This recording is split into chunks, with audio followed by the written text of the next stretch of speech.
Hi అండి. ఈరోజు topic ఏంటంటే చాలామందికి ఫ్యాటీ లివర్ అని వస్తుంది కదండి.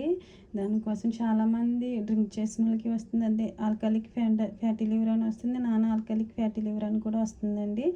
దానివల్ల చాలా ఇబ్బందులు పడుతున్నారు. చాలామంది హెల్త్ ఇష్యూస్ ఎక్కువైపోతున్నాయి. దానివల్ల ఏంటంటే మనం తినే ఫుడ్ ఐటమ్స్లోనే కొన్ని వాడుతూ ఉంటే తగ్గుతుందండి. మనం ఏంటంటే ఆల్కహాల్ తాగితే కొంతమందికి వస్తుంది, తాగకపోయినా వస్తుంది కదండి. ఆల్కహాల్ మానేసుకుని ఇవి చేస్తూ ఉంటే తగ్గుతుందండి. కొంతమంది బాడీ వెయిట్ పెరిగినా కూడా వస్తుంది. దానివల్ల ఏంటంటే మన ఎర్లీ మార్నింగ్ వేడి నీటిలో చియా సీడ్స్ తాగాలండి. డైలీ రొటీన్గా మనం చేసుకోవాల్సింది, ఖాళీ ఉన్నా లేకపోయినా చియా సీడ్స్ అండ్ లెమన్.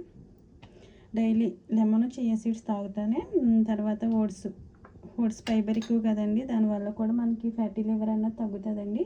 ఎక్కువగా కూడా తీసుకుంటూ ఉండాలి. ఓట్స్ ఉప్మాని లేకపోతే వేడి నీళ్ళలో ఓట్స్ వేసేసుకుని పాలతో కానీ తీసుకుంటూ ఉంటే చాలా మంచిదండి. అండ్ 1 యాపిల్ డైలీ 1 యాపిల్ తీసుకోవాలి. అండ్ 1 జామకాయ గోవా తీసుకుంటూ ఉంటూనే మన health problems and non veg మానేసుకోవాలండి. తర్వాత వచ్చేసి మనం ఎక్కువగా కూరగాయలు గట్రా తీసుకుంటూ ఉంటే ఆటోమేటిక్గా ఫ్యాటీ లివర్ అని తగ్గుతూ ఉంటుంది. మన హెల్త్ ప్రాబ్లమ్స్ మనమే కాపాడుకోవాలి కదండి. ఆరోగ్యం విషయంలో చాలా జాగ్రత్తగా ఉండాలి. ఇవి తీసుకుంటేనే ఇంకా ఉంటాయండి. అవి కూడా మళ్ళీ నెక్స్ట్ వీడియోలో నేను చెప్తాను. ఇవి తీసుకుంటూ ఉండండి. మన ఆరోగ్యం మన చేతుల్లోనే ఉంటుంది. బాయ్ అండి.